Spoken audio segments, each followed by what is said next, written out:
Well, good morning, Watershed. My name's Keith, and like our friend David, I too have drank about 32 ounces of caffeine. But unlike David, I still feel like I'm about a 3.5. So bear with me. So I've been coming to Watershed for about the past couple years now. I'm actually a practicing Buddhist, so this is the first church that I've gone to since childhood. I didn't expect to find myself a member of a church, but I really like the vibe here and feel very welcome and comfortable at Watershed, so thanks for having me this morning. So what's saving me? What a great question to contemplate, right? A number of things come to mind when I ask myself this question.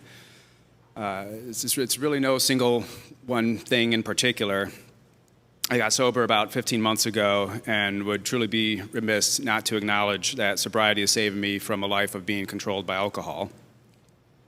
The fellowship of AA, the guidance of my sponsor, the loving support and encouragement of my wife, Melissa, and my two daughters, Phoebe and Ursula, are all a part of what's saving me today and helping me to live my best life, to be the best version of myself that I can be, one day at a time.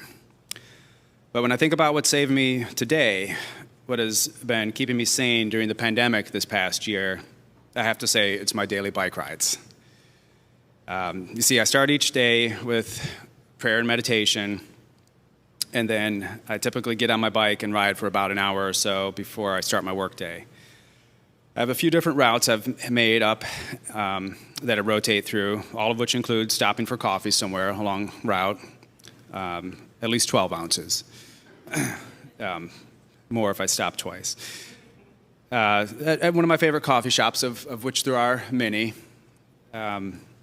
Sometimes I'll meet up with a friend and we'll ride together and chat over coffee, but most days I simply ride solo, just enjoying the morning, the fresh morning air, the feel of the bike on the road and the wheels beneath my feet.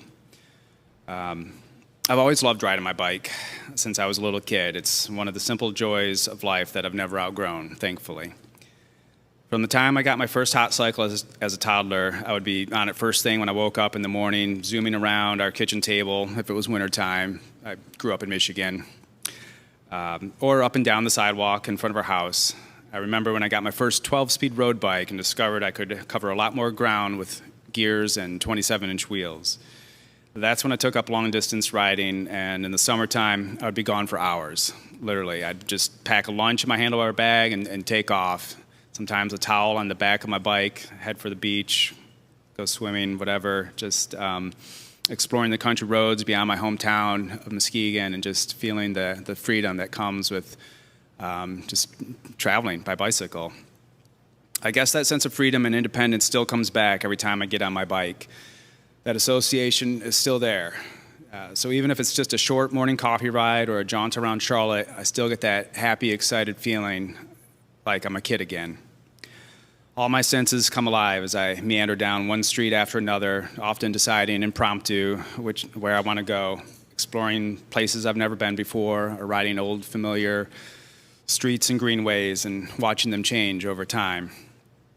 My morning rides are an opportunity for me to clear my head, get some endorphins pumping in my brain, some fresh air in my lungs, and a bit of exercise. During the pandemic, it was one of the few opportunities I had to safely meet up and socialize with friends, not to mention just to get out of the house and have a change of scenery while working from home. On the weekends, I like to go for longer rides and will usually hit the trails with my mountain bike. I was a late bloomer to trail riding. I didn't get my first mountain bike until I turned 40. Part of my midlife crisis, I guess. I test rode one at the recyclery and was like, wow, this is so much fun. I feel like I could ride over anything. And sometimes I do and crash. So I can't. Maybe the bike can. Trail riding, it reminds me of being a kid again, riding my BMX bike, just the fun and the thrill of it. It's also another way for me to be out in the woods with my friends. And I think what it boils down to is just this feeling connected to something greater than myself. That mixture of joy and serenity I get when I'm in nature. In early sobriety, I often found myself going on 2 bike rides a day, before and after work. It was a way for me to fill my time when I was feeling restless and irritable. It became a healthy substitute for drinking.